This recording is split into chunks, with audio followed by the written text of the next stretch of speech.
দেখো মা, আমি না তোমাকে চিনি। তুমি তো এরকম দুর্বল ছিলে না। তোমার রুচিবোধ, তোমার তোমার আদর্শ, এই সব কিছু তো সবার থেকে আলাদা। তাহলে এরকম কেন হলো বলো তো? তুমি আর 5টা শাশুড়ির মতন। আমি না কিছুতে মেলাতে পারি না তোমাকে, জানো, কিছুতে মেলাতে পারি না। তুমি আমার সব থেকে বড় আদর্শ ছিলে মা। তোমার কি করে শ্রেয়ার প্রতি এরকম একটা ভুল অ্যাটিটিউড তৈরি হলো? চুপ কর, এসব কথাগুলো আর বলিস না বাবা। আমি জানি তোমার শুনতে ভালো লাগছে, কিন্তু আমিও না খুব ডিলেমায় ভুগি, জানো। যখন তোমার পরিবর্তনগুলো আমার মনে পড়ে, আমাকে নিজের মনের সঙ্গে লড়াই করতে হয়। কিছু পরিবর্তন হয়নি রে, কিচ্ছু বদলায়নি।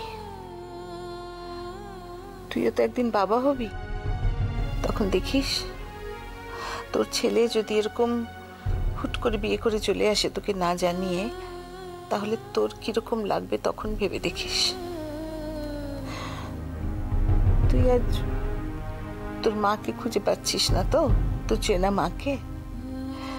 কিন্তু তুই ভাবতো, সেই যে বিয়ে করে এলি, তারপর থেকে আমার চেনা রূপমকে আমি একটা দিনের জন্য খুঁজে পেয়েছি। কি করে পাবে বলো তো?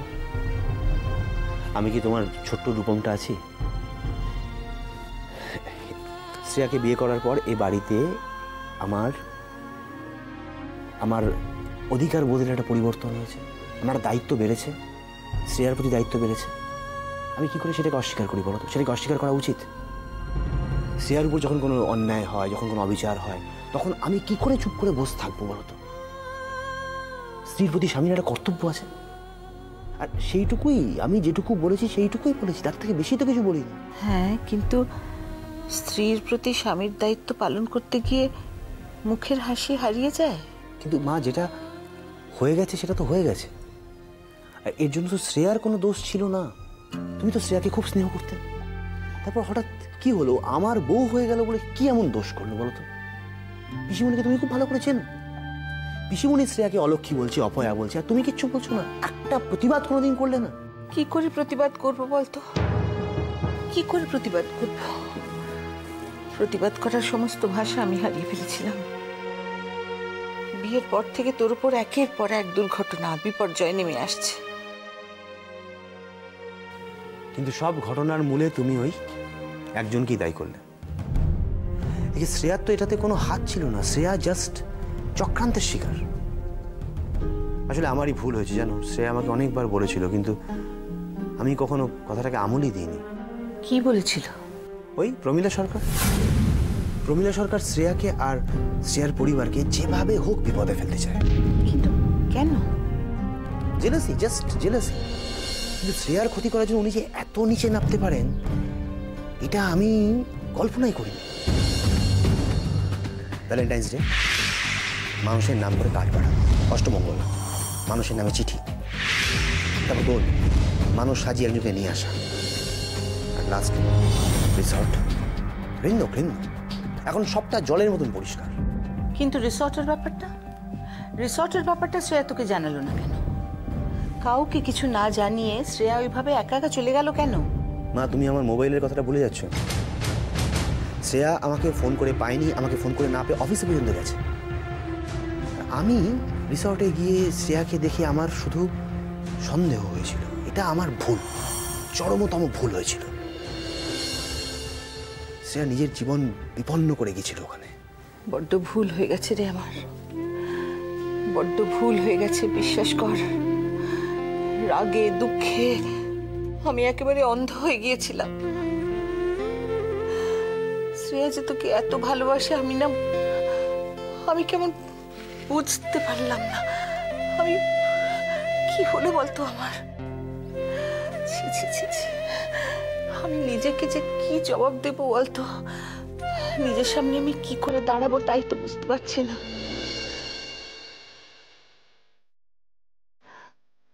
আমার শিক্ষা দীক্ষা সংস্কৃতি সব আমি ভুলে গেলাম। ছি ছি ছি, আমি না তোর মা?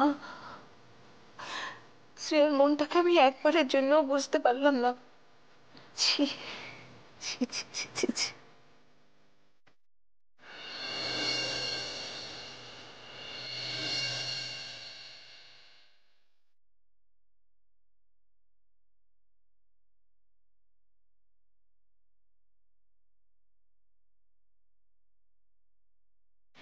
এসো।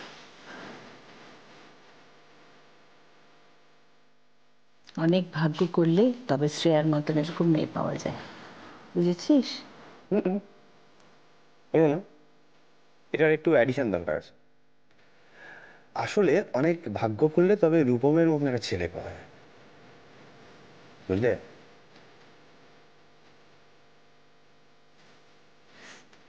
শুটে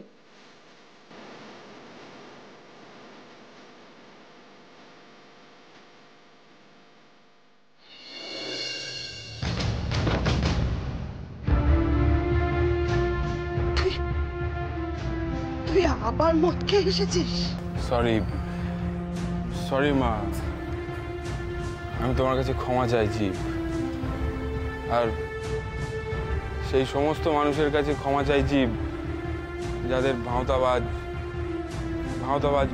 মাতাল বলে মনে করতাম। একটা কথা ভাবতাম জানো, যে মদকে দুঃখ বলা যায় না, যত সব ভণ্ড সিম্প্যাথি পাওয়ার নাটক। হৃদয় কোথায় থাকে জানো মা? জানো, এখানে এখানে থাকে। আজকাল তোকে চিনতে আমার বড্ড অসুবিধা হয় রে। আমার মনে হয় আমার সেই খোকা অনেক বদলে গেছে। দূর, ওসব কিছু না, ওসব তোমার মনের ভুল। আমি একই আছি মা, শুধু আমার চারপাশটা পাল্টে গেছে মা। না বাবা, আচ্ছা তুই কেন এভাবে নিজেকে শেষ করে দিচ্ছিস বলতো? হ্যাঁ, আজ রুদ্রনাথ মিত্র বা প্রমীলা সরকারের সঙ্গে তোর তফাৎটা কোথায়? রুদ্রনাথ আমার মাথায় বন্দুক দিয়ে যে কাজটা করেছিল, আজ তো তুইও ঠিক তাই করছিস।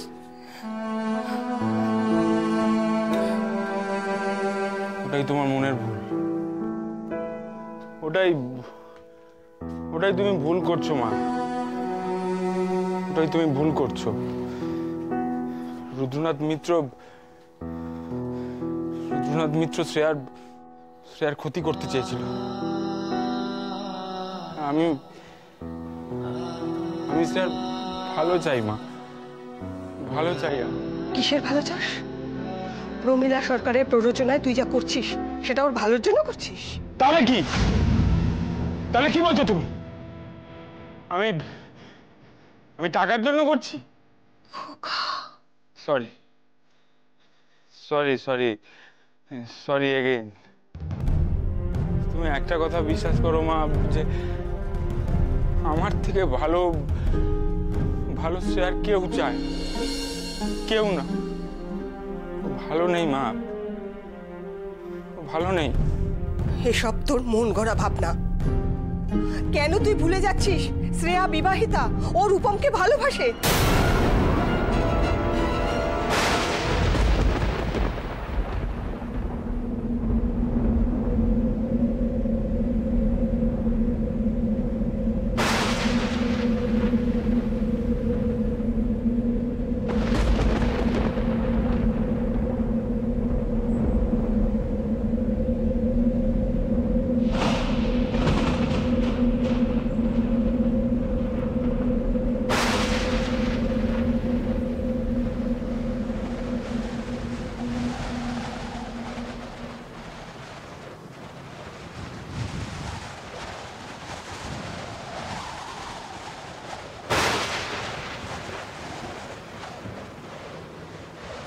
শ্রেয়া, শ্রেয়া, একটু ওঠো, তোমার সঙ্গে একটু কথা আছে আমার।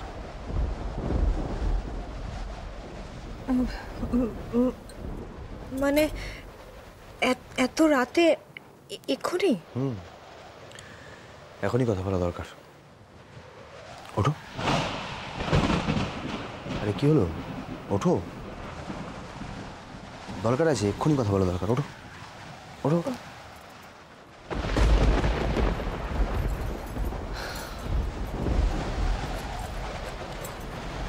বসো এখানে, বসো।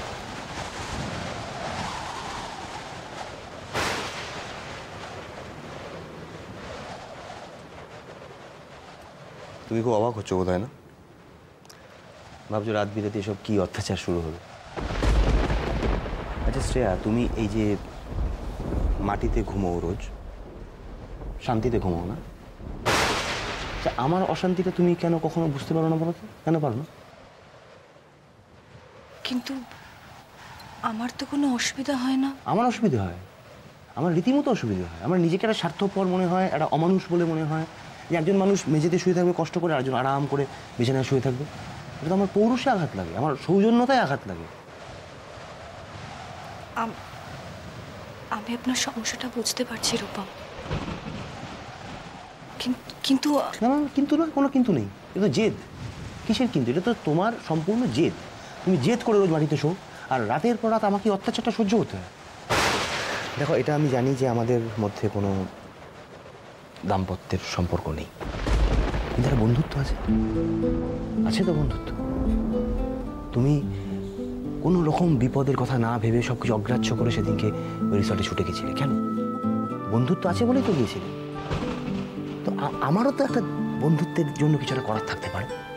আমার কথাটা তুমি একদম ভাবো না কেন?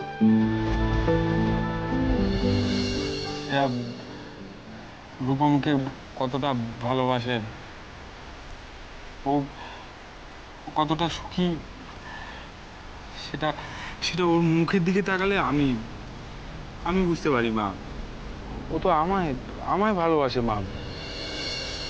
তুমি বলো, তুমি ও ও কি করে দুজনকে ভালোবাসবে? ওকে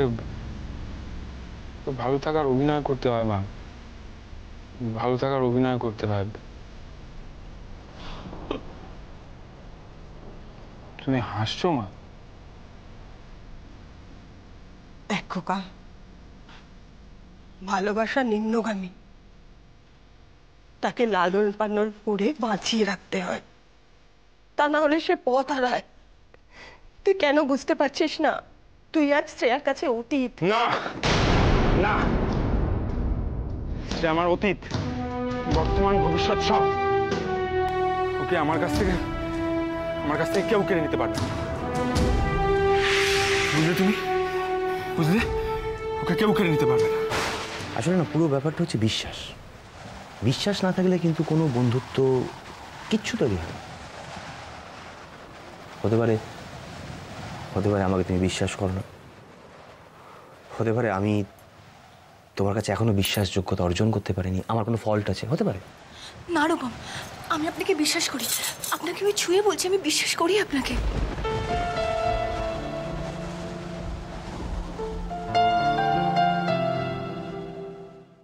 ছুঁয়ে বলার মানে তুমি জানো? জানো? তাহলে তুমি খাটে এসে শোও না কেন? দেখো শ্রেয়া, আমি না কোনো নিজের সম্পর্কে সার্টিফিকেট দিচ্ছি না, কিন্তু এইটুকু বিশ্বাস তুমি আমাকে করতে পারো। আমি কোনো পরিস্থিতির সুযোগ নেব না। বাইরে এরকম ঝড় বৃষ্টি হচ্ছে, তার মধ্যে ঠান্ডা, তুমি প্লিজ এভাবে মেঝেতে শুয়ে থেকো না প্লিজ। বৃষ্টি হলে তো বাইরে হবে রূপম, তাই না? বৃষ্টি বুঝি শুধুই বাইরে হবে?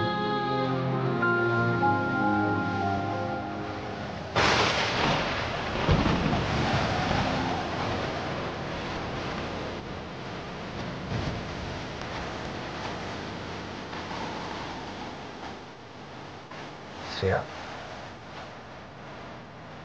শ্রেয়া, কিসের ভয় তোমার এত? আমি আছি তো, হ্যাঁ আমি আছি তো, কিসের ভয় এত? নাও, ওঠো।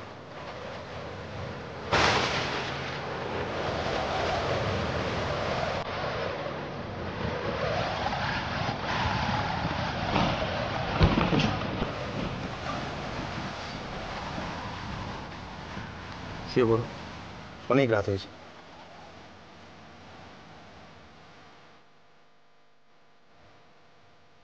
আপনি শোবেন না? শোবো, শুয়ে পড়ো তুমি।